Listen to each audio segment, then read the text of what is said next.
نے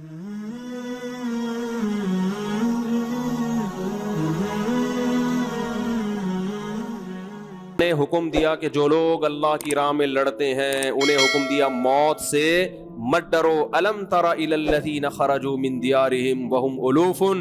ہزاروں لوگ بنی اسرائیل میں نکلے, ان کو حکم دیا گیا جہاد کرو, انہوں نے کہا مر جائیں گے, اللہ نے ویسے ہی مار دیا ان سب کو, مر جاؤ. پھر اللہ نے دوبارہ زندہ کیا, کہا کہ دیکھو موت زندگی کس کے ہاتھ میں ہے. یہ اللہ نے پچھلی امتوں کے ساتھ بڑے معاملات کیے.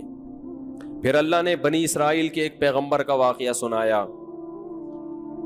کہ بنی اسرائیل کو اللہ نے حکم دیا کہ فلاں علاقے پہ حملہ کرو. بنی اسرائیل نے کہا ہم کیسے, پہلے کہہ رہے تھے ہمیں حکم دیں ہم جہاد کریں, جذبہ تو بہت ہوتا ہے نا, بے بس جنگ چھڑ جائے بس دیکھو پھر کیا ہوتا ہے. باتیں کرنے پر گورنمنٹ کی طرف سے کوئی پابندی نہیں.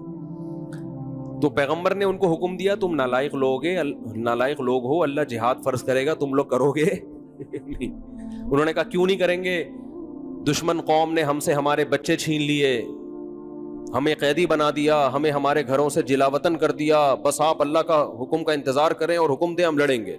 پیغمبر نے کہا ٹھیک ہے بھائی, اللہ کا حکم آ گیا, ٹھیک ہے جہاد فرض ہو گیا ہے, اب اس قوم پہ حملہ کرو جس نے تمہیں گھروں سے نکالا. اور طالوت کو اللہ نے تمہارا کمانڈر بنا کے بھیجا ہے.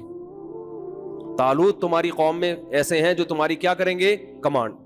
تو وہ کہنے لگے انا یکون لہ الملک علینا, طالوت کہاں سے کمانڈر ہو گیا بھائی, یہ تو غریب آدمی ہے, غریب کو ہم اپنا امیر نہیں بنا سکتے. پیغمبر نے ان سے کہا کہ ان کے اندر دو کوالٹی ہیں, زادہ بسطۃ فی العلم والجسم, جسم مضبوط اور اللہ نے لڑنے کی نالج دی ہے, ان کو علم بھی دیا ہے, نقشے پڑھنا جانتے ہیں. یہی ہوتا ہے نا کمانڈر کے پاس علم, قوم کو لیڈ کرنا, فائٹ کرنا اور صحت بھی اچھی. تو یہاں بھی کیسا قرآن نے بتایا کہ طالوت کو جو کمانڈر بنایا گیا, اللہ نے فرمایا کہ دو وجہ سے بنا رہا ہوں. ایک, صحت کیا ہے, اچھی ہے, اچھی صحت لڑنے کے لیے ضروری ہے, تبھی فوج میں ایکسرسائزز کروائی جاتی ہیں, ورزشیں کروائی جاتی ہیں, صحت کا بڑا خیال کیا جاتا ہے. شوگر کے مریض کو فوج سے فوراً کیا کیا جاتا ہے, برطرف. اب کوئی شوگر کا مریض ہو, بولے یار کوئی فوجی ہو نا لڑنے والا, یا کوئی بیماری ہو اس کو بڑی, کینسر ہو گیا, یار مجھے آپ نکال رہے ہو, یار یہ تو غلط ہے نا, دیکھو میں نے کیا کیا ہے. بھائی اللہ کا ایک اصول ہے, اللہ کا ایک قانون ہے کہ لڑنے کے لیے کون لوگ چاہیے, صحت مند لوگ چاہیے. جو ان بیماری, مجھے نہیں پتا شوگر والے کو نکالتے ہیں کہ نہیں نکالتے, بعض دفعہ میں بات کہہ دیتا ہوں پھر فون آ جاتا ہے بھائی کوئی نہیں نکالتے. میں نے سنا ہے کہ شوگر کے مریض کو فوجیوں میں کم از کم چھوڑتے نہیں ہیں, شاید آفیسر میں ہوتے ہیں, واللہ عالم. تو اب بنی اسرائیل کو اللہ نے کمانڈر دے دیا طالوت. بنی اسرائیل نے کہا یہ غریب آدمی ہے, بھائی تم نے غربت کا کیا کرنا ہے اس سے تم نے کوئی ہدیے لے کے تھوڑی کھانے ہیں, بس ایک دماغ, تمہیں اس کی غربت کا کیا کرنا ہے, جو تمہارے کام کی چیزیں وہ اس میں موجود ہیں. خیر طالوت جو ہے نا لشکر لے کے چلے. جب لشکر لے کے چلے ہیں تو طالوت نے کہا کہ بڑی قوم سے لڑائی ہے تو اللہ پہلے آزمائے گا, ہمیں پیاس لگے گی, اللہ نے حکم یہ دیا ہے کہ کسی نے دریا سے پانی نہیں پینا, پیاس کو برداشت کرنا ہے, ایک چلو پینے کی اجازت ہے, اس سے زیادہ نہیں. یہ آزمائش ہے, جو اس آزمائش میں پورا اترے گا تو اس کے ساتھ اللہ کی مدد. قرآن کہہ رہے زیادہ تر نے پی لیا, آزمائش میں پورے نہیں اترے. اب جب میدان میں کھڑے ہوئے ہیں تو حضرت داؤد علیہ السلام جو تھے نا, وہ پیغمبر ابھی بنے نہیں تھے, وہ بنی اسرائیل کے ایک فرد تھے حضرت داؤد. وہ طالوت کی کمانڈ میں ایک سپاہی بن کے لڑ رہے تھے. بنی اسرائیل کے بعد میں پیغمبر, اللہ نے اسی جنگ کی وجہ سے ان کو پیغمبر بنا دیا. اب کیا ہے کہ سامنے مقابلہ جو تھا نا, ان کے کمانڈر کا نام تھا جالوت, وہ بڑا پہلوان, بڑا بہادر, اس سے لڑنا آسان نہیں تھا. اب جب میدان گرم ہوا ہے نا, دونوں فوجیں آمنے سامنے کھڑی ہوئی ہیں, تو یہ بنی اسرائیل میں بہت سے بولنے لگے لا طاقت لنا اليوم بجالوت وجنودی, ہم میں تو لڑنے کی طاقت نہیں ہے. کم بخت اتنا لمبا چوڑا کمانڈر اور پیچھے اتنی ٹھاٹھیں مارتا ہوا سمندر, آج تو مریں گے بھائی, ہم میں ہمت نہیں ہے. اس گناہ کی وجہ سے ان کے حوصلے کیا ہو گئے, پست. اس لیے علماء کہتے ہیں کہ مجاہدین کو, جو ہمارے فوجی ہیں, ان لوگوں کو اس کا بڑا خیال کرنا چاہیے کہ آپ اگر چاہتے ہیں نا قوم میں لڑنے کا جذبہ ہو تو پرہیزگار بنیں گے, تقوی پیدا ہوگا تو موٹیویشن ملے گی. اگر تقوی پیدا نہیں ہوا تو دشمن کمزور ہوگا تو لڑیں گے, طاقتور ہوگا تو نہیں لڑیں گے. تو قرآن کہتا ہے کہ جنہوں نے اللہ کی نافرمانی کی نا, پانی پی لیا. اب دیکھو رمضان میں روزے رکھنا یہ فوجیوں پر بھی واجب ہے, سب پہ واجب ہے یہ. تو جنہوں نے کھا لیا نا, پی لیا, ان میں لڑنے کی طاقت بولو ختم. وہ کہنے لگے ہم میں تو طاقت ہی نہیں. جنہوں نے پانی نہیں پیا تھا وہ بہت تھوڑے تھے, انہوں نے ان کو موٹیویٹ کیا. کم من فیۃ قلیلۃ غلبت فیۃ کثیرۃ باذن اللہ. دیکھو تاریخ میں بہت دفعہ ایسا ہوا ہے کہ تھوڑی سی جماعتوں کو اللہ نے بڑے بڑے لشکروں پر غالب کیا ہے. اور واللہ مع الصابرین, اللہ صبر کرنے والوں کے ساتھ. وہ تو بھاگ گئے پتلی گلی سے, اس سے اور حوصلے ٹوٹتے ہیں جو تھوڑے سے رہ گئے تھے. لیکن انہوں نے کہا ہم پیغمبر کے حکم پہ آئے ہیں, پیغمبر غلط بات کا حکم نہیں دے سکتے. بعض دفعہ یہ ہوتا ہے کہ خام خامے کمزوروں کو طاقتور سے لڑوا دیا جاتا ہے, یہ کمانڈر کی غلطی ہوتی ہے نا کہ بھائی تو نے کیا کیا میں بھائی. یہاں تو اس غلطی کا امکان بھی نہیں تھا. لیکن جب بھی کمانڈر حکم دے اس کا حکم ماننا واجب ہے. جب ہو گیا تو اب لڑنا ہے. علماء کہتے ہیں جہاد فرض کفایہ ہے, لیکن جب میدان میں اتر گئے تو فرض عین ہو جاتا ہے. اب پیچھے بھاگنے کی آپ کو اجازت نہیں ہے. تو وہ جو تھوڑے سے لوگ رہ گئے تھے نا, اتنا بڑا لشکر, اتنے طاقتور, تو ان تھوڑوں نے لڑائی سے پہلے اللہ سے دعا مانگی, ربنا افرغ علینا صبرا. مجھے اس دعا میں بڑا مزہ آتا ہے مانگنے میں, ایسا مزہ آتا ہے, کیا منظر ہوگا وہاں, کیا دعا مانگی ہوگی. اے ہمارے رب افرغ علینا صبرا, ہمارے اوپر صبر کو انڈیل دے.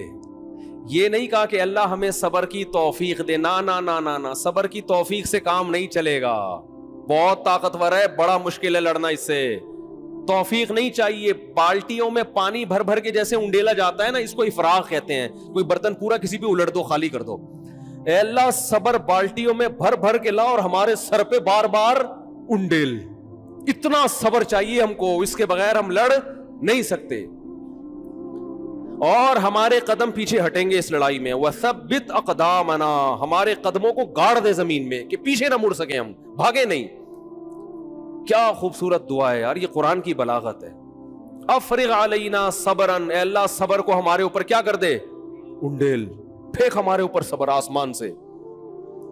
وثبت اقدامنا, اور ہمارے قدموں کو جما دے. وانصرنا علی القوم الکافرین, اور ان کافروں کے خلاف ہماری مدد کر. کیا قرآن کے الفاظ ہیں. فہزموہم باذن اللہ, فا کہتے ہیں فوراً, تعقیب مع الوصل. یہ دعا مانگی اور میدان میں کودے. قرآن کہہ رہے فہزموہم, یہ نہیں کہا غلبوہم, دشمن پہ غالب آ گئے. نا نا نا نا نا, ایسے خاندانی لوگوں تھے اور ایسی پیاری دعا مانگی اور ایسا صبر دکھایا ان لوگوں نے کہ دشمن کو ذلیل کر دیا انہوں نے. ہزیمت کسے کہتے ہیں, ذلت, رسوائی, شکست. دشمن کو ذلیل کر دیا. وقتل داؤد جالوت, اور داؤد جو تھے اس فوج میں اتنی بہادری سے لڑے.